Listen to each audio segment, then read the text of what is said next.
This angle, this lighting, everything is terrible. The background, got a nice cup of tea, I look a mess.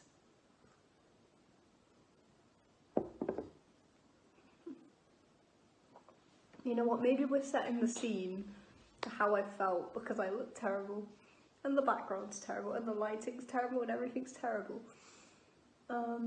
Which might work in my favour for this little story. I've been thinking what video to film because I wanted to film a video before I got in the shower and actually presented myself.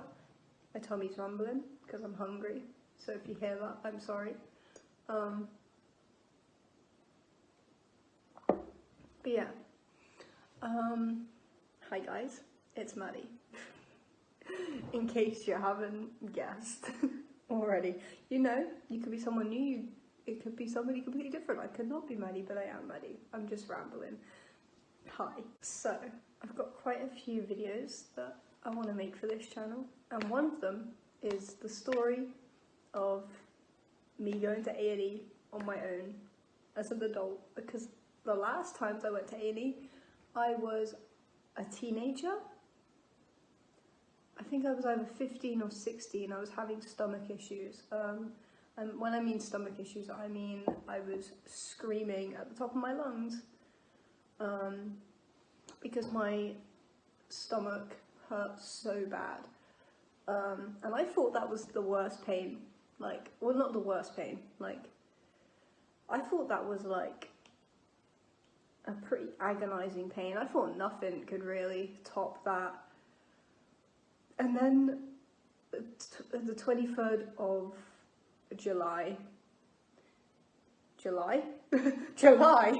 September, sorry. The 23rd of September 2023 happened. And that topped everything, every pain ever. It was horrendous. This lighting is also horrendous. Anyways, so the 23rd of September 2023, the Saturday, I had the worst pain ever. Then the Sunday, I called 111 up a bunch and they sent me in circles. And then eventually, on the Monday, I went to A&E. I should have went to the hospital on the Saturday, but I didn't. I'm doing this, but it's one of the biggest regrets I think I have. But anyways, so Monday I went down A&E. I decided to go, oh, there's a hair on my cup and it's actually disturbing.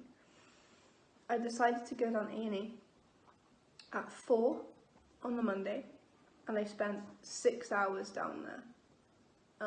Bearing in mind at this point I was still in pain, still feeling sick, still feeling pretty crappy. So I went down the A&E at 4, like drove down there. I didn't drive, but my dad drove me. And then I got to A&E and obviously checked in. After finding the room, I couldn't find the room. I was searching forever for the room, not forever obviously, but I was lost. I was wandering around the hospital because the front of A&E was closed for some reason. I think they were doing some work on it or something. So I had to go in the actual hospital to get round to A&E. But I got lost. I literally asked multiple people where A&E was and they told me directions. But if you know me, you'll know that me following directions, like left, right, left, right, left, right, left, right, no, I'm not very good at directions. So I got myself super lost, eventually found my way to A&E with very much doubt, like, am I in the right place? But I found my way to A&E. And then when I got to A&E, I obviously checked in, gave them my details, told them why I was here. I said severe abdominal pain and nausea. I feel sick. No, I said I feel sick. I didn't say nausea, I said I feel sick. Severe abdominal pain and I feel like, I either said nausea or I feel really sick. I basically told them I feel really sick and I have abdominal pain. But that was my mistake because I told them that, but I should have gave them more details than that. But I thought just to check in, just give them like a basic rundown, like the two things. But I should have added an extra detail that I didn't add, and that led to me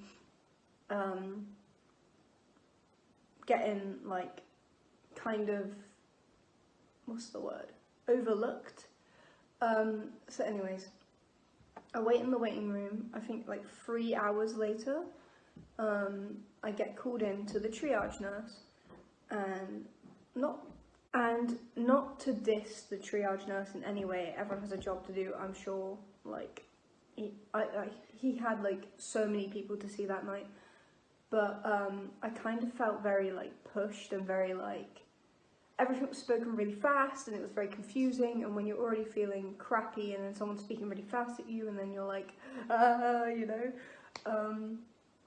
he spoke really fast at me. I tried to tell him details, and he kind of just dismissed it and asked if my stomach was upset, because I'd said at check-in that I had severe abdominal pain. And I said, yeah, my stomach is upset, but that's not why I'm here. Like, I have tummy issues. Like, my stomach's 99.9% of the time, if you want to know, my tummy is having issues. You know, that's not why I'm here. But anyways, so he kind of dismissed me, kind of asked if I was on my period. I explained about the pill. I'd been taking the pill, and it was supposed to be withdrawal bleeding. It was the worst pain ever, the worst thing ever.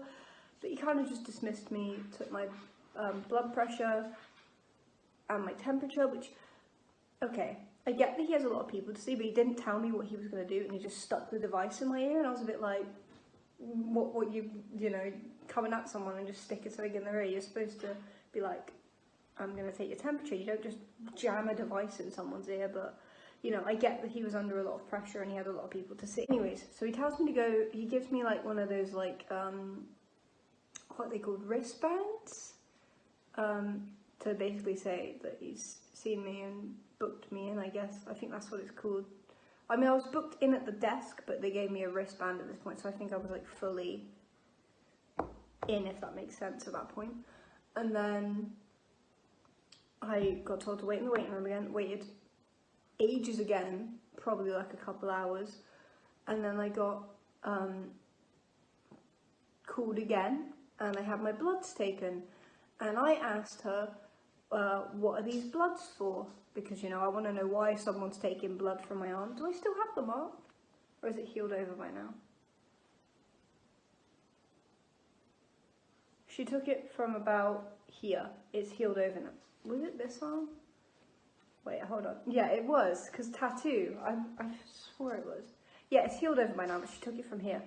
And it was like 3 vials of blood. And do you know, sometimes I struggle to get vials of blood, but she got like 3 of them, no problem. Anyways, so I asked her, what is this for? Like, why are you taking my blood, basically? Like, I can't remember the exact wording, because I was feeling pretty crappy. My, like where my uterus was hurting, I was feeling really sick. So, I was feeling quite disorientated, to be honest. So, what's the word, like, dizzy, lightheaded, you know what I mean, like weird-headed. So I asked her, like, and this was before she took my bloods, this wasn't from her taking my bloods, I already felt weird to begin with. Anyways, I asked her, what are these bloods for? I said, it was a bit of a stupid way I asked the question, but I kind of, I don't know. I wasn't thinking clearly, but I was basically like, am I allowed to know what these bloods are for? And she said, of course, they're like your bloods. Which, looking back, was a stupid question, but, you know. She said they're for like, abdominal pain markers, that's the wording. So basically like liver, kidney function, like testing, like stuff like that. It was all like a blood workup for like abdominal pain markers is how she worded it. And she listed a bunch of like organs in the abdomen. So that's what they were checking for, I guess. Abdominal pain markers, because I said severe abdominal pain, but so they were looking for like issues with my stomach or like my other organs, but I should have added the extra detail of it was like my uterus area, not my literal stomach, and that was on me. So anyways, I get sent back to the waiting room and I wait again for ages, and then I finally get called through by I believe it was a doctor. I'm pretty sure it was a doctor. Because they said about the doctor will see you next or something. So I get called through to like a little curtained bed, and I explain everything to this doctor. I explain literally everything. I show him the photos I had to show him of what occurred, and then yeah, I basically tell him everything. I basically tell this doctor everything that I can remember, every detail. Like, I fully explain to him why I'm actually here, and that's when he realizes that all the things they've been like testing for were like, I mean, good to know about my general health, that my general health was fine, and I guess it was good that they did those tests just in case. But then he realised why I was actually here. It was for a different area of the body, it was not for my stomach. So, yeah, he then asks if he can do an examination, so he feels all of like here basically, like my tummy, like where like you get period pain from. He feels all of that, and he gets to about like on the left by like flash, sorry my dog, he gets to the left where you get like period pain from, and he presses, and I feel pain, and as he's feeling my like stomach and my uterus area, I guess, I start feeling really sick. I literally tell him, this is making me feel really sick. Sorry about the dog in the video. He wants to hear the story too, okay? He wants to know what happened, don't you? Don't you, Flash? Anyways, so I'm sorry about the dog in the background, but hopefully you guys don't mind. He wants to know too, okay? But anyway, so he feels all of that, and most of it just makes me feel really sick, like really sick. And then he gets to about like, I can't show you because the table's in the way, but like to the left, and he presses and it hurts, and he goes there, because that's obviously where it hurt a lot. And then he goes, we're going to need to take a urine sample. So obviously he gives me like a little tester pot and tells me to have a drink and tells me to go do a urine sample.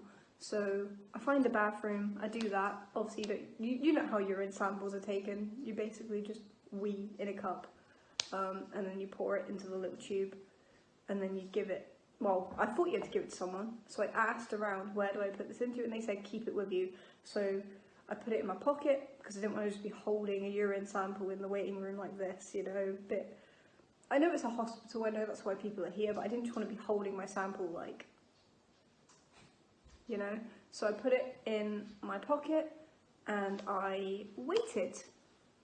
I wait for what feels like forever, feeling really crap. The pain's getting worse and worse, by the way, like the longer I'm in A&E, the pain is getting worse and worse, but I think that was because,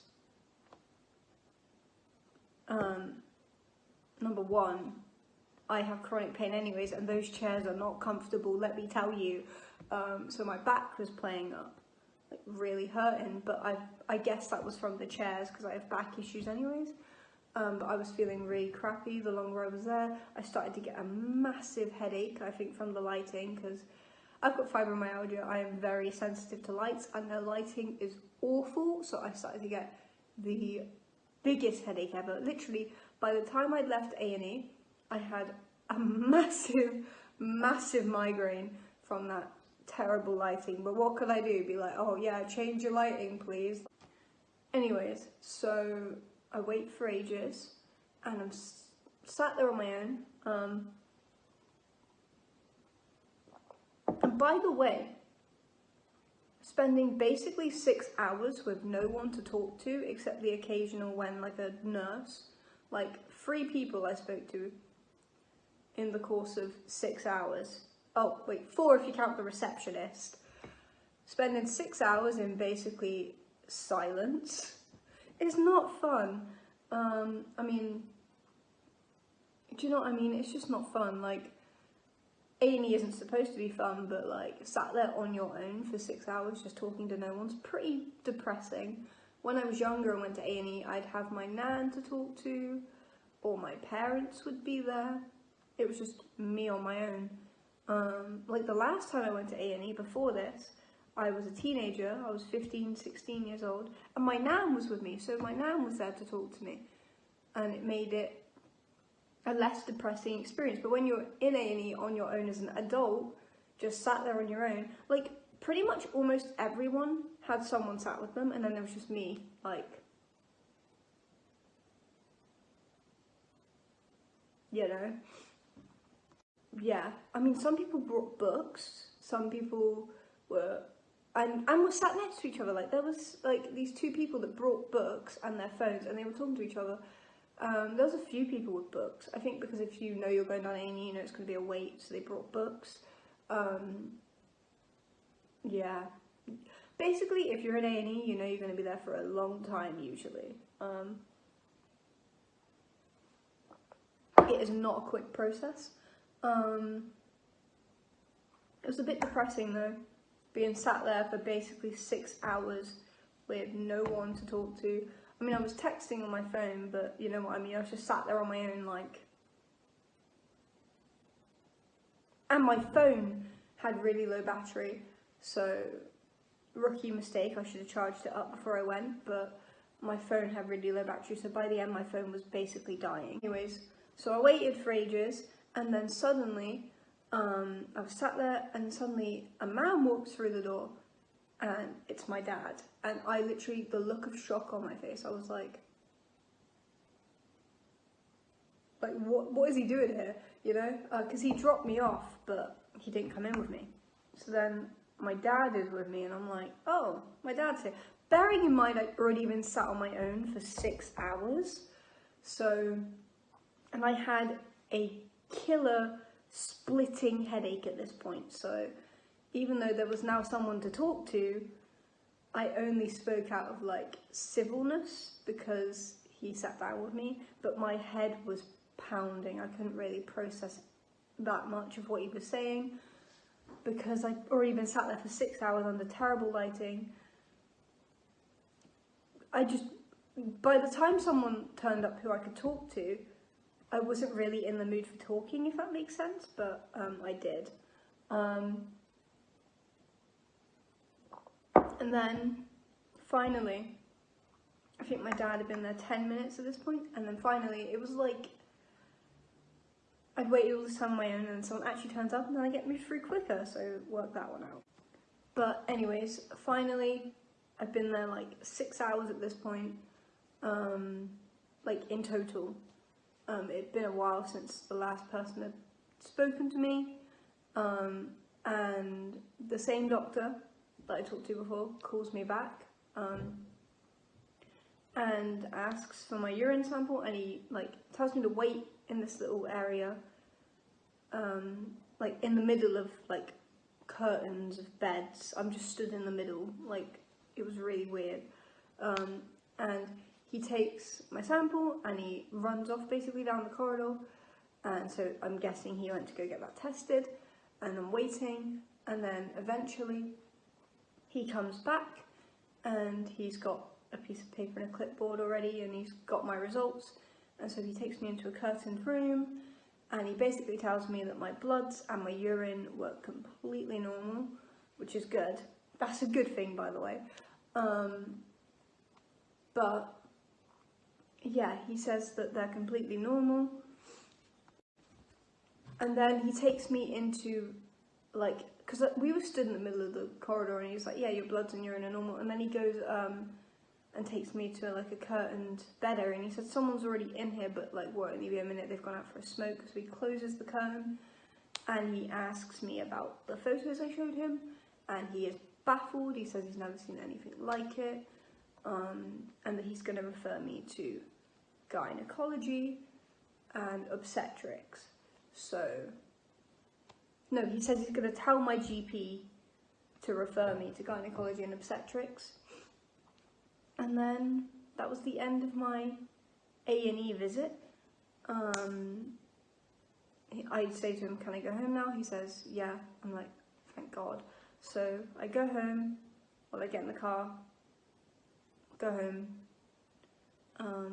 tell my mum basically everything that happened, how A&E went, and then I make a cup of tea and pop some painkillers because I had a splitting migraine at this point, and I was already in pain and discomfort, so I took some painkillers, and I went to sleep, I believe.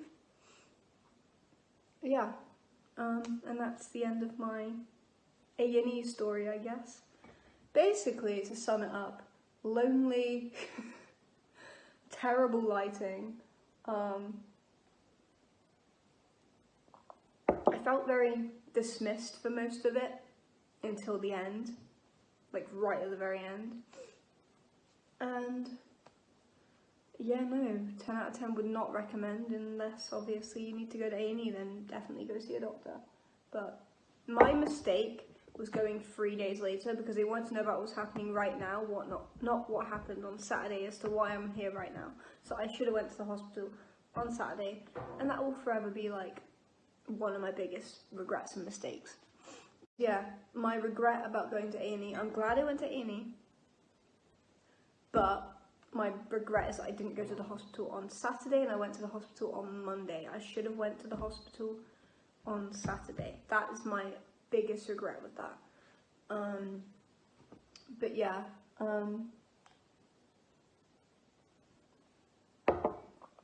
yeah, that is my A&E story. Hope you guys, I guess you enjoyed the video. I guess it was a story. I hope you guys found it interesting or something. Yeah, that's just kind of what happened when I was at A&E. Sorry about the terrible lighting, sorry about the way I look so bad. It's the 2nd of October 2023 and I've spent honestly most of the day asleep, and I'm gonna take a shower now that I've finished my cup of tea and get myself ready and probably film more videos. But yeah, thank you guys for watching, and yeah, have a lovely day, guys. Oh, and follow at Madalada Munden -2 if you want. I'm hopefully changing the name in 2024. On Instagram, it's at Madalada Munden -2. Thank you and have a lovely day. Goodbye.